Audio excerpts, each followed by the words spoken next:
मित्रों,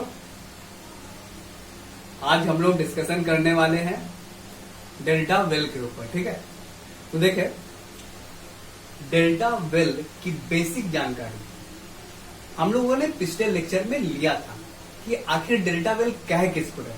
ठीक है, और उससे रिलेटेड कुछ बेसिक नॉलेज जो हमें होनी चाहिए। इसे डायरेक्ट डेल्टा फंक्शन बेसिकली कहते किसको है। ठीक है, डायरेक्ट डेल्टा फंक्शन कहते किसको है, इसको भी हमने समझा था। उसकी मतलब एक फॉर्मल डेफिनेशन हमने सीखी थी। ठीक है, हमने थोड़ा सा उसको जाना था डायरेक्ट डेल्टा फंक्शन के बारे में, जो हमें यहाँ पे जरूरत पड़ने वाला है। ठीक है, उसकी कुछ प्रॉपर्टीज, तो उस प्रॉपर्टीज को हमने यहाँ पे सीखा था पिछले लेक्चर में। ठीक है, तो अगर आपने वो लेक्चर नहीं देखा है अभी तक, तो उस लेक्चर को आप पहले देखें, तब इस लेक्चर पे आए। ठीक है, और ध्यान रहे कि जब भी लेक्चर्स आप देखते हैं तो लेक्चर्स पूरी देखें, तभी आपको एक अच्छी नॉलेज आप तक पहुंच पाएगी। ठीक है, तो ठीक है, आगे हम लोग बढ़ते हैं। आज हम लोगों का काम ये है, जो प्रॉब्लम्स हमने पिछले लेक्चर्स में पूछा था, प्रॉब्लम्स जैसे पूछा था कि क्या यहाँ पे बाउंड स्टेट्स एग्जिस्ट करेगी या नहीं करेगी। अगर बाउंड स्टेट एग्जिस्ट करेगी तो फिर उस बाउंड स्टेट की एनर्जी क्या होगी। ठीक है, तो एनर्जी ऑफ बाउंड स्टेट। और अगर बाउंड स्टेट एग्जिस्ट कर रही है तो नंबर ऑफ बाउंड स्टेट्स कितने होंगे। ठीक है, तो नंबर ऑफ बाउंड स्टेट्स भी एक सवाल उसमें पूछा गया था। ठीक है, तो ऐसे प्रॉब्लम्स को सॉल्व करने के लिए, जैसे वेव फंक्शन वगैरह भी हमें फाइंड आउट ऑब्वियसली करना ही है यहाँ पे, तो जब भी इस तरह के प्रॉब्लम्स को हमें सॉल्व करना होता है तो हमें देखिए बड़ा सिंपल सा बात है कि जब भी प्रॉब्लम आता है, जैसे क्वांटम मैकेनिक्स में हम लोगों की आदत है भाई, पहले पोटेंशियल दिया हुआ है, आराम से श्रोडिंगर इक्वेशन लिखो, उसे सॉल्व करो, और उससे सॉल्व करके निकाल लो वेव फंक्शन वगैरह, एनर्जी वगैरह भी वहीं से बाउंड्री कंडीशन वगैरह अप्लाई करते हैं और वहां से आराम से एनर्जी वगैरह निकाल लेते। यही करते हैं ना। तो देखिए यही करना भी चाहिए, इसमें कोई दिक्कत वाली बात नहीं है, करें आराम से करें। लेकिन बहुत बारी जब हम लोगों को प्रॉब्लम को सीखना होता है, उसके सोल को पता करना होता है, उस प्रॉब्लम के सोल तक एकदम पहुंचना होता है, तो ये हैबिट या ये तरीका कहें कि ज्यादा सही नहीं है। ज्यादा सही ये होता है कि जो प्रॉब्लम से एसोसिएटेड पैरामीटर्स है, उस प्रॉब्लम सर्टेन प्रॉब्लम्स से एसोसिएटेड जो भी उसके नेचुरल पैरामीटर्स हैं, उस नेचुरल पैरामीटर्स से क्या क्या जानकारी हम लोग इकट्ठा कर सकते हैं और क्या क्या जानकारी वो हमें दे रहा है, उसके ऊपर थोड़ा सा हमें ध्यान देना चाहिए। ठीक है, जब भी प्रॉब्लम्स को स्पेशली सीखना हो तो समझ रहे हो क्या बोल रहा मैं। अच्छा देखिए, ये क्यों कह रहा हूं मैं कि देखिए जैसे सिंपल सा एक एग्जांपल है, अगर कोई भी सर्टेन प्रॉब्लम अगर आपको दिया गया है, ठीक है, तो उस सर्टेन प्रॉब्लम से एसोसिएटेड कुछ गिवन डाटाज होते हैं। ठीक है, आप प्रॉब्लम को जब सॉल्व कर रहे होते हैं तो कुछ चीज आप एज्यूम करते हो, मानते हो कि हाँ ऐसा ऐसा ऐसा, और फिर ताकि आगे सॉल्व करते हो उन प्रॉब्लम्स को। ठीक है, लेकिन क्या कभी ऐसा हुआ है कि आपने जो भी चीजों को एज्यूम किया था उसके टर्म्स में आंसर दिया हो? नहीं ना। आंसर कब किस टर्म्स में देते हो, किस तरीके से देते हो? जो डाटा प्रॉब्लम्स में गिवन होती उनके टर्म्स में। तो उसको देने का या पूछने का कारण देखो क्या होता है। कारण ये होता है कि वो प्रॉब्लम किसी सर्टेन जगह पे किसी सर्टेन सिचुएशन में फ्रेम किया जाता है, और जिस सिचुएशन में उस प्रॉब्लम को फ्रेम किया गया है, उस सिचुएशन से एसोसिएटेड जो पैरामीटर्स है वो हमें गिवन होता है। ठीक है, तो अगर उस पैरामीटर्स को हम समझने की कोशिश करें तो बहुत बार हम ये समझ पाते हैं कि किस सिचुएशन में उसे फ्रेम किया गया है, कहां पर फ्रेम किया गया है प्रॉब्लम, और जनरली हम लोग ये भी जान पाते हैं कि किस स्केल पे वो प्रॉब्लम को फ्रेम किया गया। किस स्केल पे, इन द सेंस कि एटॉमिक स्केल पे अपन काम कर रहे हैं या जियोलॉजिकल स्केल पे काम कर रहे हैं अपन, ये सब चीजों को भी जानकारी हमें मिल पाती है।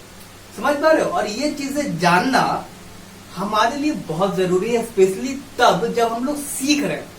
समझ रहे हो, जब प्रॉब्लम को सॉल्व कर रहे हैं तो बहुत ज्यादा हम इन चीजों पे ध्यान नहीं देते भले ही, लेकिन जब आप प्रॉब्लम्स को इसलिए सॉल्व करो ताकि आप चीजों को सीखो, तब तो कम से कम स्पेशली आप अचानक से कूद मत पड़ो उसको सॉल्व करने के लिए, कुछ चीजों को देखो समझो। ठीक है, तो वैसे ही यहां पे देखे कि ऑब्वियसली हमें पता है कि क्वांटम मैकेनिक्स में जो सबसे नेचुरल पैरामीटर्स है वो अपना एच कट है। ठीक है, और अच्छा पोटेंशियल जो है यहाँ पे वो कुछ ऐसा दिया गया था, याद करें पोटेंशियल ऐसा दिया था हमने, minus alpha delta x type. तो एक तो अल्फा है पैरामीटर, और जो भी पार्टिकल आप भेजोगे इस पोटेंशियल में ऑब्वियसली नेगेटिव एनर्जी होगी, तभी उसकी बाउंड स्टेट होगी। अगर वो एग्जिस्ट कर रहा होगा बाउंड स्टेट तो एनर्जी कैसी होगी उसकी, नेगेटिव। ठीक है, तो उसकी जो भी पार्टिकल की मास है वो है। तो ये इस प्रॉब्लम की, ये जो भी प्रॉब्लम है, इस सर्टेन प्रॉब्लम की नेचुरल या इससे एसोसिएटेड पैरामीटर्स है। तो इसको समझने की कोशिश करते हैं, थोड़ा देखते हैं कि क्या इन पैरामीटर्स से एनर्जी के बारे में कुछ जानकारी मिल सकता है क्या? क्या इन पैरामीटर्स से एनर्जी के बारे में जानकारी मिल सकता है क्या? देखते हैं। अगर मिल गया तब तो आधा काम या आधा से ज्यादा काम क्या है, 70% काम आप यहीं पे कर लोगे, सिर्फ इस पैरामीटर्स की समझ से। ठीक है, चला देखें। अच्छा, सबसे पहले तो यहां देखें पोटेंशियल जो गिवन है, पोटेंशियल जो भी गिवन है वो उसकी यूनिट क्या होगी, एनर्जी की। उसकी यूनिट क्या होगी, एनर्जी की। अच्छा, डेल्टा एक्स की यूनिट क्या होती है, 1/लेंथ। डेल्टा एक्स की यूनिट 1/लेंथ। तो इसकी यूनिट क्या होना चाहिए, ई इंटू लेंथ। मतलब देखो मैं क्या कह रहा हूं, देखिए डेल्टा, ये एक प्रॉपर्टी हमने पिछले क्लास में पढ़ा था, याद होगा आपको, ये चीजें पढ़ी थी हमने। तो इसके बराबर 1 आया था, याद करें। तो ये जो प्रॉपर्टी था वो क्या रहा था, ये dx क्या था, इसका लेंथ में यूनिट होगा, और इसकी यूनिट डेफिनेटली 1/लेंथ होनी चाहिए, तभी तो ये पूरा इंटीग्रेशन हमें एक सिंपल नंबर दे रहा है। उसकी कोई यूनिट नहीं है तो यूनिट कैंसिल आउट होनी चाहिए, तो इसकी यूनिट 1/लेंथ होनी चाहिए। वही कह रहा हूं मैं कि इसकी यूनिट तो 1/लेंथ, और अल्फा की यूनिट एनर्जी टाइम्स लेंथ होनी चाहिए, एनर्जी टाइम्स लेंथ। एनर्जी को ई से लिख रहा हूं मैं, तभी ना ये लेंथ कैंसिल आउट हो जाएगा और बी की यूनिट सिर्फ क्या रह जाएगी, ई के बराबर। क्या समझ में आता है बात? तो अल्फा की यूनिट यानी ई इंटू लेंथ है, अल्फा की यूनिट ई इंटू लेंथ है। ठीक है, अगर ऐसा है तो फिर अल्फा और एनर्जी में क्या रिलेशन, मतलब एनर्जी को अल्फा के टर्म्स में लिखें तो कैसा लिखेंगे भाई, E इक्वल अल्फा अपन एल, ऐसा लिखेंगे क्या? ऐसा लिखेंगे डेफिनेटली। लेकिन ये फिर वही बात कि एल तो मैंने ले लिया ना, लिखा है एल, वो आपके नेचुरल पैरामीटर या प्रॉब्लम से एसोसिएटेड पैरामीटर नहीं है। तो एनर्जी आप अल्फा अपॉन एल के टर्म में नहीं लिख सकते। ठीक है, इस एल को किसी तरीके से हटाना पड़ेगा आपको, और एल को हटा के जो भी पैरामीटर्स गिवन है उसी के टर्म में लिखना होगा, और तब जाके जो चीजें आएगी वो आपकी एनर्जी की यूनिट बनेगी। एनर्जी, हाँ ठीक है, सही बात। मतलब एनर्जी आप उस टर्म्स में उनके उन पैरामीटर्स के यूनिट के टर्म में लिख पाओगे। समझ रहे हो आप? ये कहना है मेरा। देखो, अच्छा एक बात और, एनर्जी तो यहां से इतनी बातें करके हमने लिख दी पोटेंशियल का यूज करके। अगर कोई पार्टिकल मूव कर रहा है तो उसके पास काइनेटिक एनर्जी भी होती है, और काइनेटिक एनर्जी कैसे लिखते हैं हम लोग जनरली, p²/2m करके लिखते हैं क्या? तो काइनेटिक एनर्जी में यूनिट कौन कैरी करता है, p²/m, और वो यूनिट बेसिकली डेफिनेटली एनर्जी की होगी ना, काइनेटिक एनर्जी है, एनर्जी की यूनिट होगी। 1/2 तो सिंपली एक नंबर है, तो p²/m basically carrying the units of energy. Okay, and you know कि लैम्डा जो होती है, लैम्डा वेवलेंथ, वेवलेंथ को हम लोग लिखते हैं कैसे, h/p से। लैम्डा को लिखते हैं h/p से, या h कट भी लिख सकते, कोई दिक्कत वाली बात उसमें है नहीं, क्योंकि h कट बोले या h बोले दोनों तो यूनिट तो सेम ही कैरी कर रहा है। अंतर बस यही है कि h कट जो होता है h/2π होता है, तो 2π की यूनिट कैरी करता नहीं है। ठीक है, तो अपन यूनिट्स में बात कर रहे हैं ना, अब यूनिट्स में बात कर रहे हैं, तो lambda is basically H cut upon P भी बोल सकते हैं, ठीक। या आप बोलना चाहो ज्यादा अच्छा कि हाँ भाई एच कट अपॉन नहीं बोलेंगे पी, अगर बोलना है तो फिर ऑब्वियसली यूज करो H cut equal H upon 2 पाई, तो जो भी 2 पाई वगैरह आएगा उसमें इंक्लूड कर दो, लेकिन 2 पाई कोई यूनिट कैरी नहीं करता, ठीक है। Lambda is basically what, length. Lambda क्या है वहां पे, लेंथ ही तो है, ठीक। तो वहां से अगर आप पी निकालना चाहो, क्या निकालना चाहो, पी, तो पी क्या आएगा, एच अपॉन लेंथ आएगा क्या, एच अपॉन लैम्डा, या एच कट अपॉन लैम्डा ज्यादा कहें अच्छा, क्योंकि एच कट नेचुरल पैरामीटर हमने लिया है, ठीक है। तो एच कट अपॉन लैम्डा या लेंथ, ठीक है। तो देखिए मैं कहना क्या चाह रहा हूं कि देखिए काइनेटिक एनर्जी भी तो एनर्जी की यूनिट रखता है, और वो किसके बराबर होगा, पी स्क्वायर अपॉन एम के। और जैसा कि मैंने कहा कि जो पी है वो बेसिकली कुछ नहीं है, एच कट अपॉन लैम्डा है, यानी लेंथ है, ठीक है। इसकी यूनिट के बराबर ही यूनिट रखता है पी, तो क्या यहाँ पे रख दे H cut square upon length square, और एम अपना एम है नाम से, तो यानी कि ये भी, ये जो बना ये भी किसकी यूनिट रखता है, H cut square upon M L square भी किसकी यूनिट रखता है, एनर्जी की ही यूनिट रखता है, और ये भी तो एनर्जी की यूनिट रख रहा, कोई शक है। तो क्या उन दोनों को इक्वेट कर सकते हैं अपन, दोनों यूनिट किसकी रख रहा है, एनर्जी की ही तो रख रहा है। आ जाओ रख लो, H cut square upon M L square, यहां से एल एल कट गया, अरे मर गया आराम से एकदम, हाँ। तो यहां से एल निकाल लो, एल क्या आएगा, एल को ऊपर भेजा और अल्फा को इधर नीचे भेज दिया, अल्फा को इधर नीचे भेज दिया भाई, क्या आ गया, H cut square upon M alpha, कोई दिक्कत, एल की value H cut square upon M alpha आ गया।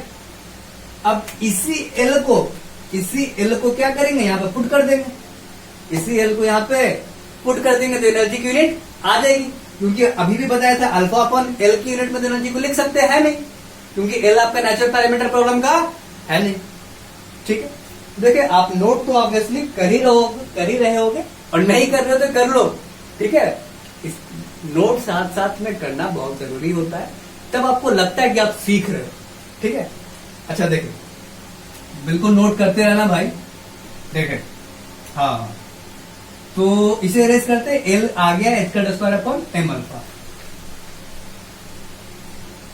H cut square upon M alpha, ये था अल्फा, और अपन एल जो आ गया था वो आ गया था H cut square upon M alpha, यहां पर रख दो H cut square upon M alpha, कोई दिक्कत, ये एम अल्फा उचक के ऊपर कहां चल जाएगा, कूद के ऊपर, तो डाल दो कूद के ऊपर, डला दो भाई,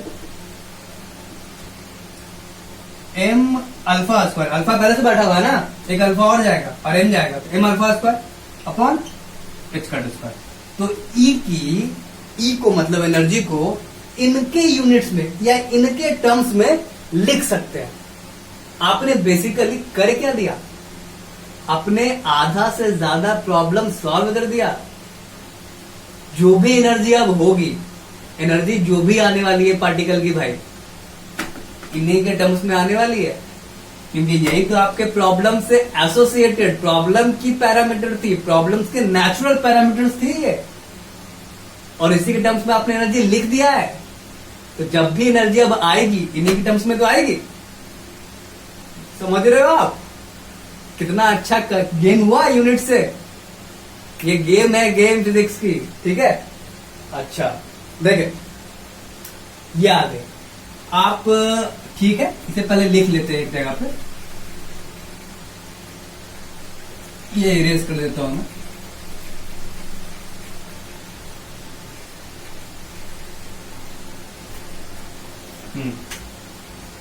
तो देखें, एनर्जी जो आ गया है वो आ गया है कुछ M alpha square upon H cut square, कुछ ऐसा आ गया, ठीक है। अब देखिए, अगर बाउंड स्टेट्स एग्जिस्ट कर रहा है तो जो उससे एसोसिएटेड एनर्जी होगी वो कैसी होने वाली है, नेगेटिव। कोई सा है, नेगेटिव, तो क्या यहां नेगेटिव लगा दूं? कोई दिक्कत? ठीक। अच्छा, अब जो भी बाउंड स्टेट एनर्जी आएगा, जो भी बाउंड स्टेट एनर्जी आएगा वो तो आएगा इसी टर्म में, क्योंकि एनर्जी तो इसी टर्म में होने वाली है। नेगेटिव इसलिए लगा दी क्योंकि बाउंड स्टेट है। अगर बाउंड स्टेट एनर्जी एग्जिस्ट कर रही होगी तो कुछ इसी टर्म में आएगा। इसी टर्म में आएगा से कहने का मतलब क्या? कहने का मतलब ये कि यूनिट तो इन्हीं सब के टर्म्स में होने वाला है, तो जो भी पैरामीटर्स होंगे वो तो यही होंगे। बस इसके साथ क्या मल्टीप्लाइड होगा? कुछ स्केलर मल्टीप्लाइड होंगे। हो सकता है इसका आधा गुना हो, 2 गुना हो, 3 गुना हो, 4 गुना हो, 5 गुना हो, जैसा भी हो, लेकिन ये जो आपको यहां पे लिखा गया है पैरामीटर्स, इन्हीं पैरामीटर्स के टर्म्स में ही एनर्जी होगा। बस एक नंबर इसके साथ क्या होगा? अच्छा, आगे लिख देता हूं, ज्यादा बेटर होगा। इसके साथ बस एक नंबर मल्टीप्लाइड होगा। ठीक है, ध्यान रहे ये स्केलर नंबर है, स्केलर नंबर है। ठीक है, सिंपल है। तो अगर बाउंड स्टेट एनर्जी एग्जिस्ट कर रही होगी तो एन की कुछ वैल्यू होगी, अगर नहीं कर रही होगी तो एन की वैल्यू 0 आ जाएगी। और क्या, कोई दिक्कत है? यही होने वाला है। ठीक है, तो आपने देखा कि सिर्फ प्रॉब्लम्स में जो डाटा गिवन थे, उस गिवन डाटा से कितनी अच्छी नॉलेज हमें मिल गई। देख रहे हो आप? ये बहुत बहुत इंपॉर्टेंट रोल प्ले करता है। जो भी उससे एसोसिएटेड, उस प्रॉब्लम से एसोसिएटेड प्रॉब्लम्स होती हैं, तो हमेशा कूद पड़ना सॉल्व करने के लिए ये हमेशा अच्छा नहीं होता। ठीक है, तो ठीक है, अगले लेक्चर में हम लोग आगे बढ़ेंगे और आगे बढ़ते हुए हम लोग सॉल्व करेंगे एग्जैक्टली कि बाउंड स्टेट एनर्जी क्या होगी एग्जैक्टली। ठीक है, साथ साथ वेव फंक्शन क्या होगी इस पार्टिकल की, इस वेल में। ठीक है, तो वेव फंक्शन पढ़ेंगे कि वेव फंक्शन कैसी होगी, बाउंड स्टेट एनर्जी कैसी होगी, फिर बाउंड स्टेट्स कितने नंबर में होंगे, मतलब नंबर ऑफ बाउंड स्टेट्स कितने होंगे यहाँ, वो बड़ा ही अच्छा डिस्कशन होने वाला है कि नंबर ऑफ बाउंड स्टेट्स कितने होंगे।